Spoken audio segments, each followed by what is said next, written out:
My parents demanded money from me for my stepbrother who beat me in the courtroom. I'm not sure where to start because my story is long and painful, but I really need to get it off my chest. I'm 28 now, and I've been through a lot. This is the first time I'm sharing my story publicly, and I hope it helps someone out there feel less alone. Growing up, I always felt like an outsider, even within my own family. My parents, Linda and Robert, were not the loving, supportive figures you'd hope for. Instead, they were the source of most of my pain and suffering. From as early as I can remember, they were abusive, both physically and emotionally. I was the eldest of 3 children with 2 younger brothers, Jake and Tommy. My parents treated my brothers relatively better, but for some reason I was always the target of their anger and frustration. My earliest memories are filled with fear. My parents had a twisted way of disciplining me, which involved a lot of yelling, name-calling, and physical punishment. I remember one incident when I was about 5 years old. I had accidentally spilled some milk while trying to pour myself a glass. My father exploded in rage, grabbing me by the arm and dragging me to the living room. He threw me onto the couch and started yelling about how useless and clumsy I was. My mother stood by, her arms crossed, nodding in agreement. This wasn't an isolated incident. It was a regular occurrence in our household. School wasn't any better. From kindergarten through high school, I was bullied relentlessly. Kids at school picked up on the fact that I was different, that I didn't have the same confidence or happiness as other children. They teased me for my clothes, which were often old and worn out because my parents refused to buy me new ones. They called me names, pulled my hair, and excluded me from their games. I tried to tell my teachers, but they either didn't believe me or didn't care enough to intervene. In middle school, things escalated. One of the worst incidents happened when I was in 7th grade. A group of girls cornered me in the bathroom and started taunting me about my appearance. They pushed me around, pulled at my hair, and called me every name under the sun. When I tried to fight back, one of them grabbed my backpack and dumped all my books and papers into the toilet. They laughed and left me there, crying and humiliated. I was too scared to tell anyone because I knew it would only make things worse.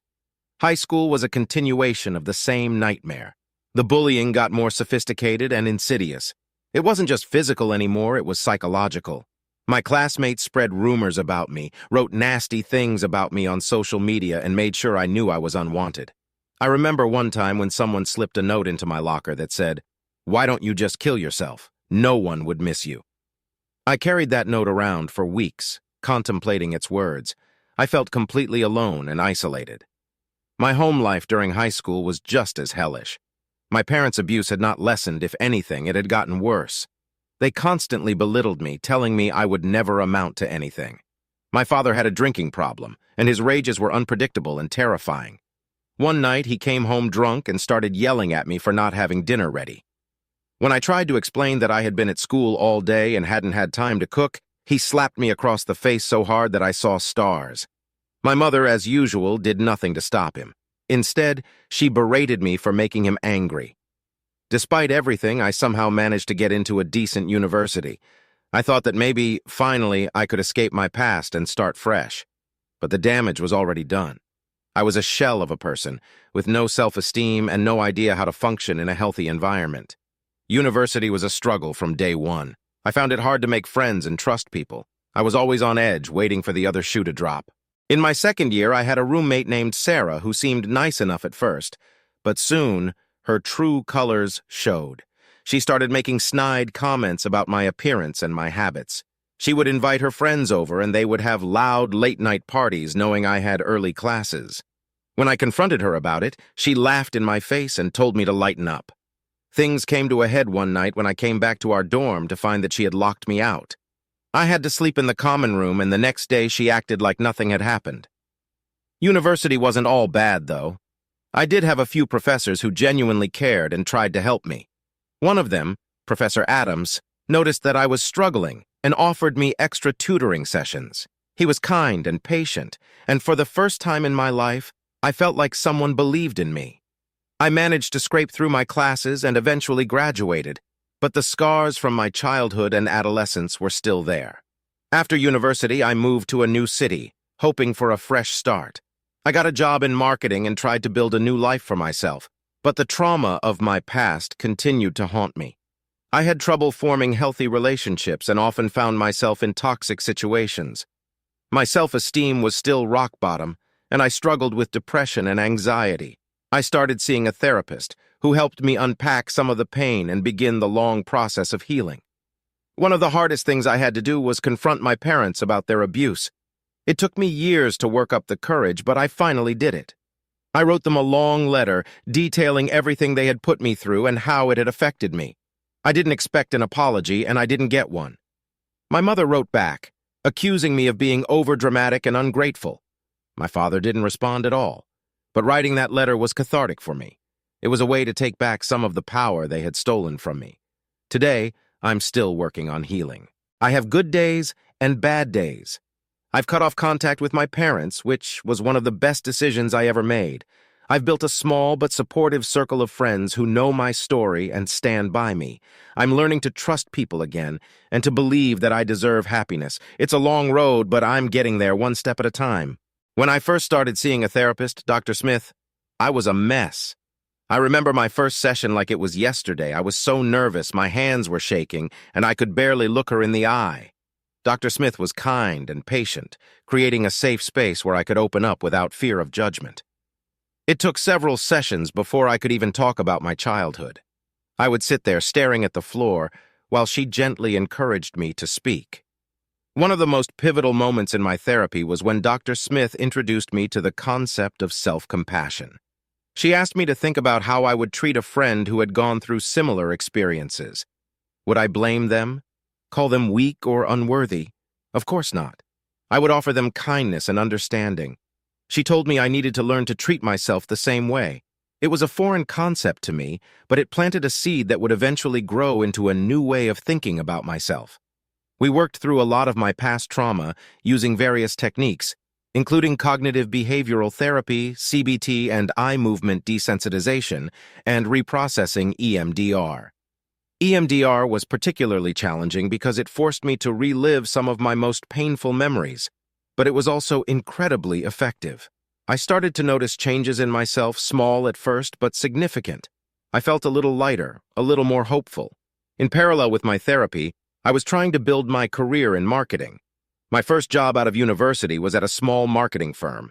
I was eager to prove myself, but my lack of self-confidence often held me back.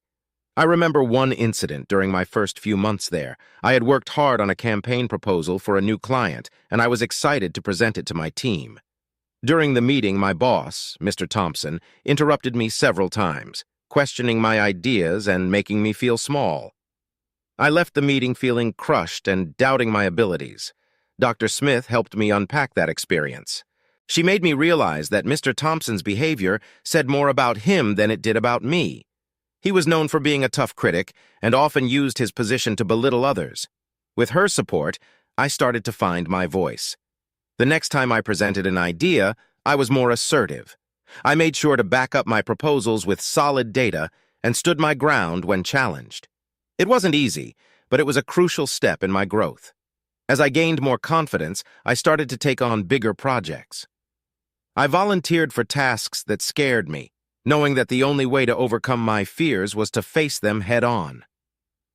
One of the biggest projects I worked on was a rebranding campaign for a major client. It was a high-stakes assignment, and I was both excited and terrified. I spent countless hours researching, brainstorming, and refining my ideas. When it was finally time to present the campaign to the client, I was a bundle of nerves. To my surprise, the presentation went smoothly. The client loved my ideas, and Mr. Thompson, who had been so critical before, praised my work. It was a huge win for me and marked a turning point in my career. I started to believe in myself and my abilities. I realized that I was capable of much more than I had ever given myself credit for. Outside of work, I continued to make strides in my personal life.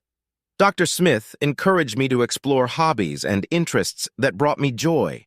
I started painting again, something I hadn't done since I was a child. I joined a local art class and found it incredibly therapeutic. It was a way to express myself without words, to channel my emotions into something beautiful. I also began to build a support network. I joined a few online communities for survivors of abuse and found solace in connecting with others who had been through similar experiences. We shared our stories, offered each other support, and celebrated our victories no matter how small. These connections were invaluable in my healing journey. At work, I faced another challenge that tested my resilience. We had a new hire, Lisa, who quickly became a favorite of Mr. Thompson. She was smart, confident, and seemed to excel at everything she did. I found myself feeling threatened and insecure, worried that I would be overshadowed. It brought back a lot of the old feelings of inadequacy and fear of not being good enough. Dr. Smith helped me navigate these feelings. She reminded me that Lisa's success didn't diminish my own. We talked about the importance of collaboration over competition and how supporting each other could lead to better outcomes for everyone. I decided to reach out to Lisa and offer my help with one of her projects. To my surprise, she was grateful and welcomed my input. We ended up working really well together, and I learned a lot from her. It was a lesson in the power of teamwork and the importance of lifting each other up. As my career progressed, I started to take on leadership roles. I was promoted to project manager and was responsible for overseeing a team. This was a huge step for me, and I was determined to be the kind of leader who supported and encouraged her team rather than tearing them down. I held regular team meetings where everyone had a chance to share their ideas and feedback.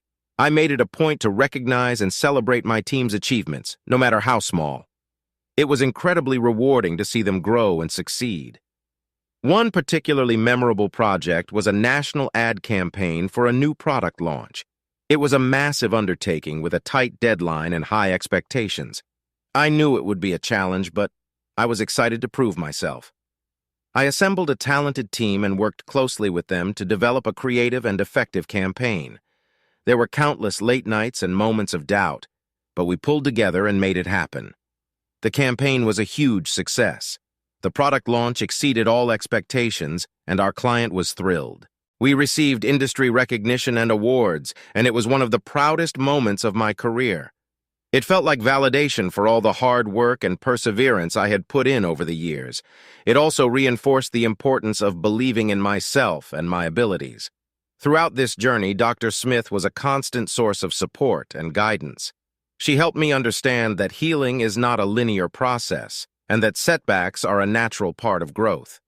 There were times when I felt like I was back at square one, but she reminded me of how far I had come and encouraged me to keep going.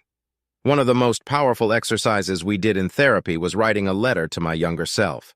Dr. Smith asked me to write to the little girl who had endured so much pain and tell her everything I wished she had known back then. It was an emotional and cathartic experience. I told her that she was strong, resilient, and deserving of love and happiness. I told her that the abuse she suffered was not her fault, and that she would go on to achieve great things despite it all. Writing that letter helped me to see myself in a new light and to acknowledge the strength and courage it took to survive and thrive. Today, I'm in a much better place. I've learned to set boundaries and prioritize my well-being. I've continued to grow in my career and have even started mentoring others who are just starting out in the industry. It's incredibly fulfilling to be able to give back and help others navigate their own challenges. Looking back, I can see how far I've come. The road to healing is long and often difficult, but it's worth every step. I've learned that it's okay to ask for help, to lean on others, and to be kind to myself. I've also learned that I am capable of more than I ever imagined. Life had been steadily improving for me. I was making strides in my career, maintaining healthy boundaries with toxic people, and continuing my therapy. But just when I thought I had finally put the past behind me, I received a letter that shattered my sense of security. My parents were suing me. The grounds for the lawsuit were absurd. They claimed that I owed them money for the cost of raising me, and they were demanding a substantial amount of money to support Jacob, the stepbrother they had adopted after I left. The lawsuit felt like an attack on the progress I had made and the independence I had fought so hard to achieve. I knew I had to fight back. The court date was set for a Monday morning. I walked into the courtroom feeling a mix of anxiety and determination. My parents were seated on the other side, looking as vindictive as ever. Jacob, the stepbrother I had never met, sat next to them with a smug expression on his face. My lawyer, Miss Grant, reassured me that we had a strong case, but I couldn't shake the feeling of dread. The first day of the trial was grueling. My parents' lawyer, a slick man named Mr. Edwards, presented their case with an air of confidence. He argued that my parents had made significant financial sacrifices to raise me and that I owed them compensation. He painted a picture of them as loving, dedicated parents who had been unjustly abandoned. When it was our turn, Miss Grant methodically dismantled their arguments. She presented evidence of the abuse I had suffered, including records from my therapy sessions and testimonies from people who had witnessed their behavior. She argued that I had no legal or moral obligation to support my stepbrother, especially given the circumstances. Throughout the week, the courtroom became a battlefield. Each day brought new challenges and emotional turmoil. On Tuesday, my mother took the stand and put on an Oscar-worthy performance. She cried, claiming that she had always done her best for me and that she couldn't understand why I was being so cruel. Her crocodile tears were infuriating, but I kept my composure. Wednesday was my father's turn. He was more aggressive, trying to intimidate me with his testimony. He accused me of being ungrateful and selfish, and at one point he even shouted at me from the stand. The judge had to intervene, warning him to control his temper. Despite his bluster, Miss Grant skillfully exposed the inconsistencies in his story. Thursday was perhaps the hardest day for me. Jacob took the stand. He was a teenager, maybe 16 or 17, and he looked at me with pure hatred. He claimed that he was being deprived of a proper education and opportunities because I refused to help. It was clear that my parents had poisoned his mind against me, and it hurt to see someone so young consumed by such anger. By Friday, I was emotionally drained. I took the stand, nervous but resolute. Miss Grant guided me through my testimony, helping me explain the years of abuse and manipulation I had endured. I spoke about my struggles and the steps I had taken to rebuild my life. I could see the jury members listening intently, some of them clearly moved by my story. The weekend was a blur of anxiety and preparation for the final day of the trial. I knew that Monday would be crucial. Miss Grant and I went over every detail, ensuring that we were ready for whatever Mr. Edwards might throw at us. Monday arrived, and the courtroom was tense. Mr. Edwards delivered his closing arguments, trying once again to paint my parents as victims. Miss Grant followed with a powerful speech, reminding the jury of the abuse I had suffered and arguing that I owed my parents nothing. After what felt like an eternity, the jury retired to deliberate. The hours dragged on, each minute filled with unbearable tension. Finally, they returned with their verdict I had won. The relief was overwhelming. I had stood up to my parents and won.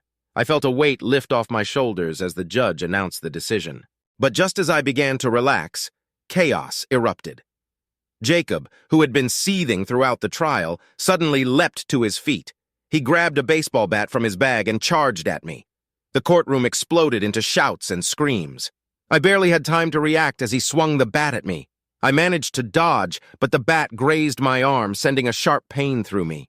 Security guards tackled Jacob to the ground, restraining him as he thrashed and yelled. The courtroom was in disarray, with people shouting and trying to process what had just happened. I was rushed out of the courtroom by Miss Grant and a couple of guards, my heart pounding in my chest. Outside the courtroom, I took a moment to catch my breath. The adrenaline was still coursing through my veins, and my arm throbbed where the bat had struck. Miss Grant called an ambulance, and I was taken to the hospital to get checked out. Fortunately, the injury wasn't severe, but the whole experience left me shaken.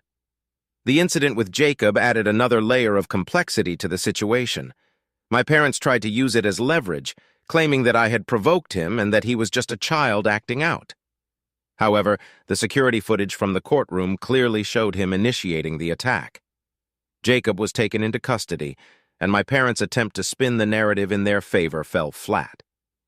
In the days that followed, the story gained media attention. Reporters hounded me, wanting to know more about the trial and the attack.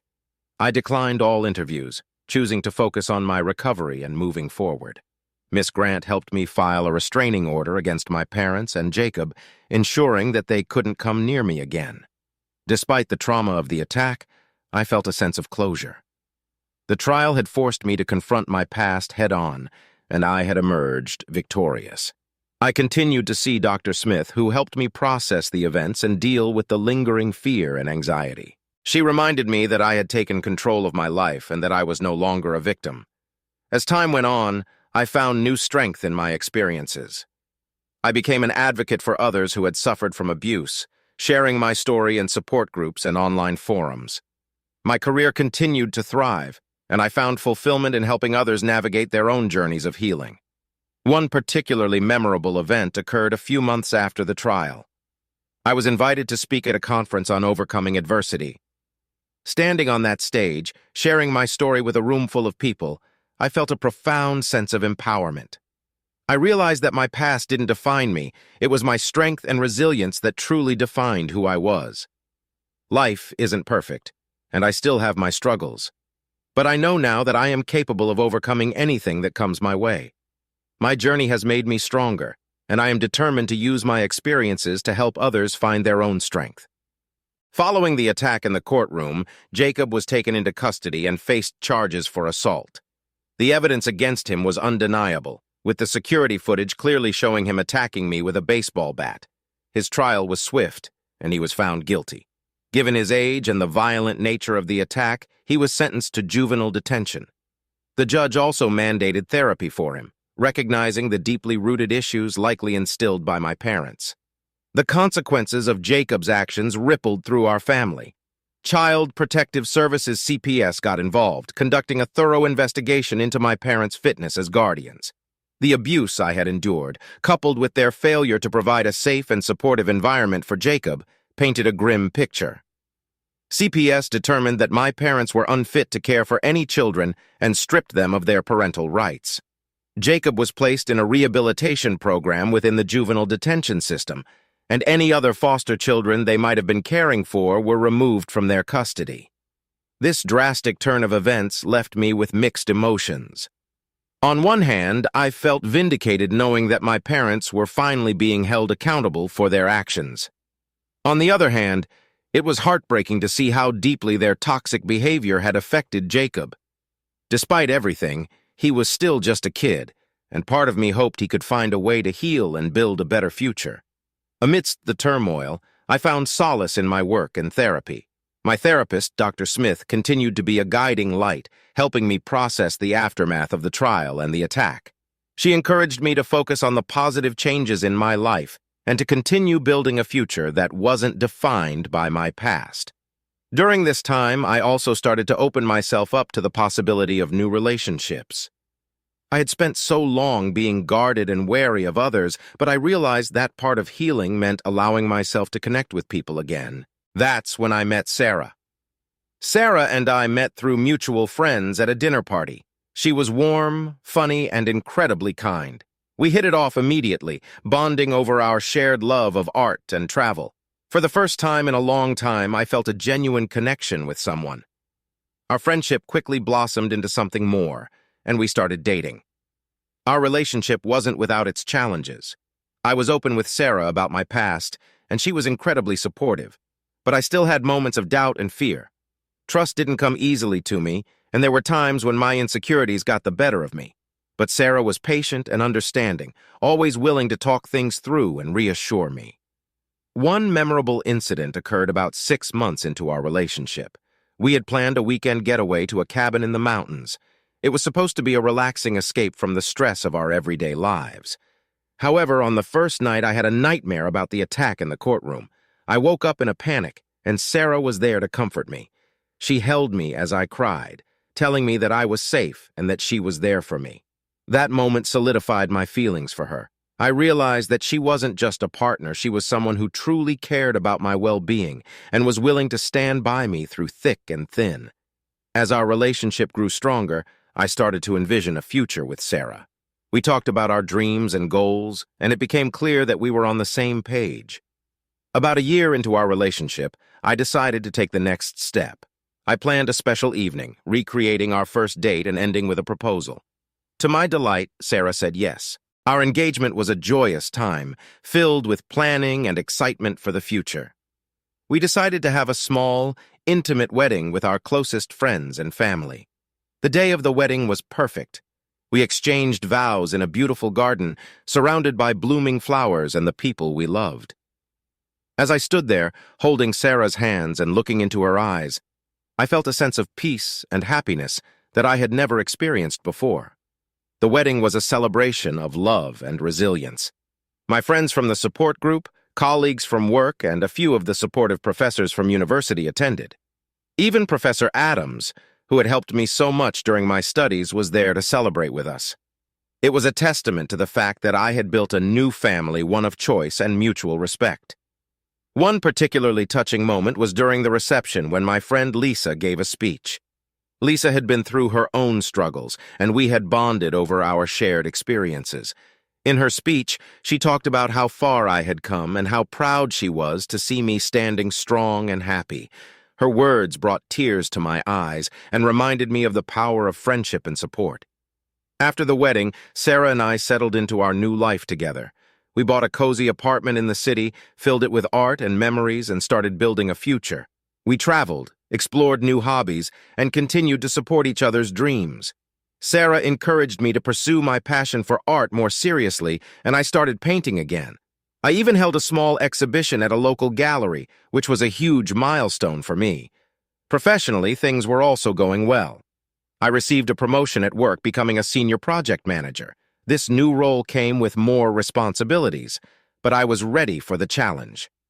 One of the most significant projects I led was a marketing campaign for a nonprofit organization focused on mental health awareness. It was a cause close to my heart, and I poured my soul into the project. The campaign was a success, raising awareness and funds for mental health services. It was incredibly fulfilling to see my work make a positive impact. As time passed, Sarah and I talked about starting a family. We decided to adopt, wanting to give a child the love and support that we both had been deprived of in our own ways. The adoption process was long and sometimes frustrating, but it was worth it. We were eventually matched with a beautiful little girl named Mia.